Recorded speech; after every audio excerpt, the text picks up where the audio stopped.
जितना हम अपने आत्मिक स्वरूप में स्थित रहते हैं जी उतना ये साक्षीपन के हिसाब से, माना साक्षी कहते हैं न्यारा, जी न्यारे बन करके हम अपने संकल्पों को, अपने हर कर्म को, अपने हर गतिविधि को जान सकते हैं, देख सकते हैं। जी और इस सीट पर रहने का अगर हमें अभ्यास है, कोई अपसेट हो गया, अंदर अंदर डिस्टर्ब है, तो इस सीट पर वो सेट नहीं हो सकता, माना वो साक्षी दृष्टा नहीं बन सकता। पहले बनना है हमें अपने आप से साक्षी।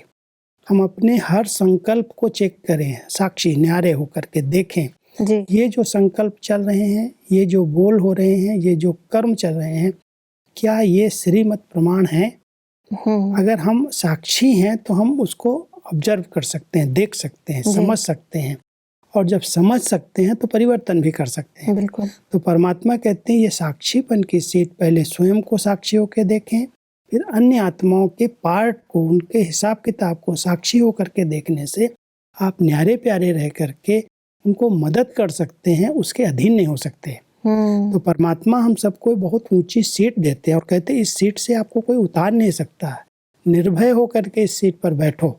उस सीट पर बैठने वाले डरते हैं, पता नहीं कोई हमें सीट से उतार न दे, कोई दूसरा ना आ जाए, लेकिन ये ऐसी सीट है अपने आप को आत्मिक स्थिति में स्थित रखना, अपने स्वरूप में स्थित होकर के अपने चलते हुए संकल्पों को देखना, अपने बोल पर ध्यान देना, अपने कर्मों पर ध्यान देना, और साथ साथ जो आत्माएं हमारे संबंध संपर्क में आ रही हैं उनके हिसाब किताब और उनके पार्ट को अलग से देखना, ये साक्षी दृष्टा की, साक्षीपन की सीट है।